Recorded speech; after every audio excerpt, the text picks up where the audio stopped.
Hey guys, so I know I haven't done a video in a while, and that's because, like I said in the beginning, I have to be passionate about this. I can't sugarcoat it, I can't lie to myself, and I can't lie to the people that are watching the video. And if I'm not passionate about it, or I'm not really about to put my all into it, I'm not gonna do a video. I do videos when I feel them and when I am ready. So aside from that, I also have been going through my own personal things, and that's one of the reasons why I haven't made a video. But I'm back and I'm ready to continue what I was destined to do, I feel, in my heart. So today's topic is basically going to be about depression and how to deal with people who are depressed, and how to deal with your own depression if you are the person that is going through it. Let me start this situation by saying that suicide is never the answer, ever. Drugs is never the answer. Alcohol is never the answer. But I know that a lot of people who suffer from depression, they feel like the drugs numb the pain, the alcohol numb the pain, and it's easier to take your own life than it is to live in a world where you're not happy or that you don't want to be. That's one of the reasons why I hate when people say, if you kill yourself, you're a coward or you're weak.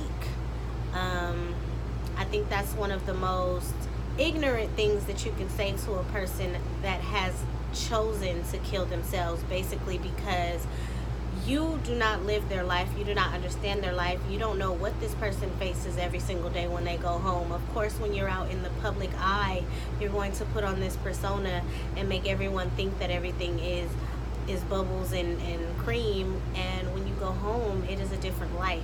It is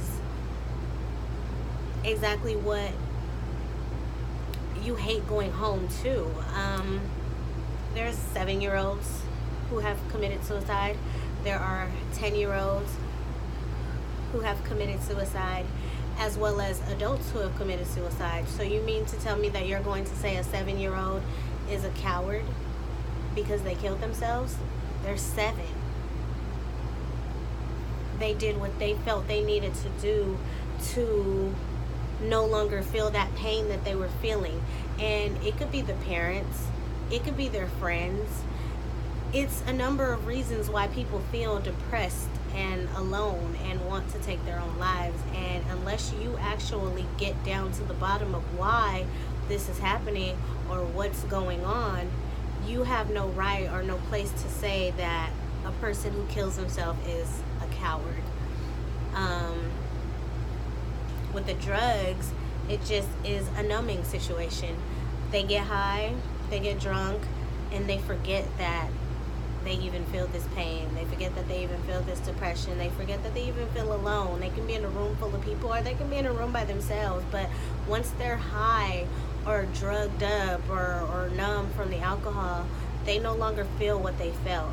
But you fail to realize that when they come back down from that high and when the liquor is out of their system, they are still the same person. Alone, depressed, stressed. There are signs. There are signs that a lot of people look at and they laugh, and they fail to realize until it's too late. Wow, I saw all the signs and I failed myself and this person because I didn't take better precaution. The things that people post on social media. Sorry. The things that people post on social media, those are dead giveaways. If you see someone post, I want to kill myself, it's not something you should laugh at. It's not something you should say, oh yeah, shut up, get off Facebook. If a person says, I feel alone, I hate myself, why me? I wish I was never born.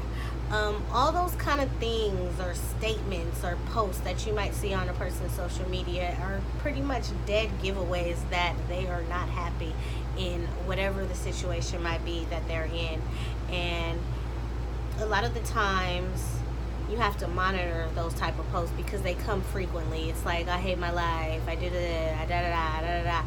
And Nobody ever pays attention to those signs, again, like I said, until it's too late, until that person has already taken their life. That's when everyone is like, oh,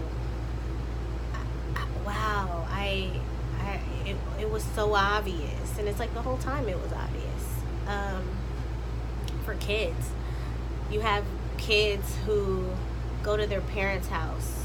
If they're in a split home, they go to their parents' house. Let's say they go to their father's house for the weekend, and their father treats them different than their mother treats them, and they feel like they're not wanted at their father's house, or they're not wanted at their mother's house. Kids remember all of that. They take all of that in. So if your child says, I don't want to go to my mom's house, or I don't want to go to my dad's house, you can't force a child to go where they're telling you they don't want to go, because 9 times out of 10, there's a reason they don't want to go. No kid just wakes up and says, I don't want to go to my mom's house, I don't want to go to my dad's house. It's a reason. And unless you try to figure out what that reason is, you're going to be stuck wondering why and what happened to your kid, because you have unsolved answers and they were pretty much giving them to you. I don't want to go to my mom's house, I don't want to go to my dad's house. That's clear indication that something goes on over there that they're not happy about. And if you just shrug it off, it makes you know better than them. Aside from that, you just have to be careful. You just have to be cautious. You have to be a great friend as well as a great inspiration and a great influence. If you start seeing signs that your friend is depressed or lonely, try to find ways to get them help, because sometimes that's all people need. Sometimes all a person needs is for you to wake them up in the morning and say, good morning, you're beautiful. Or good morning, I hope you have a great day. Or good morning, let's go have lunch today. Those small things, it might seem really, really big, but they're really, really small, and it can really, really change a person's life. It can really change a person's outlook on things. Yeah, I don't want to make this a long video. I just wanted to give you guys an insight on depression and the signs. If you notice that your friend is smoking way more than they usually do, if you notice that they're drinking more than they usually do, if they're doing reckless stuff like getting drunk and driving recklessly and smoking, or if they're indulging in drugs that you don't normally know them to do, if they've jumped from marijuana to crack, or if they've jumped from crack to whatever, I don't know all the drugs, but it's things that progress over time, and sometimes you cannot say that you are a real friend or a genuine friend to a person if you know that they're suffering from something, and you see signs that they're suffering from something, and you as a friend don't try to do everything in your power to help them. I fight with myself about this all the time, because I do know that sometimes you can try, and if a person does not want help, you can't make them want help. And the harsh reality of that is, when they do pass on, or when they do commit suicide, you always fight with yourself in the back of the head saying that I should have did more, I could have did more. But as long as you know that you did everything that you could possible as a friend, I would never say walk away 100%.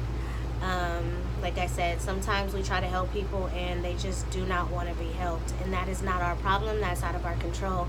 But the least you could do is, even if you decide you want to let this person go, make sure you check in on them, make sure you're still following them, make sure you're still paying attention to the signs and seeing if it's progressing or getting worse.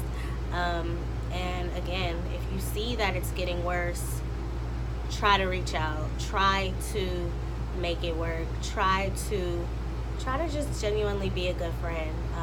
If you see someone laughing or bullying someone that clearly can't defend themselves, it's not funny.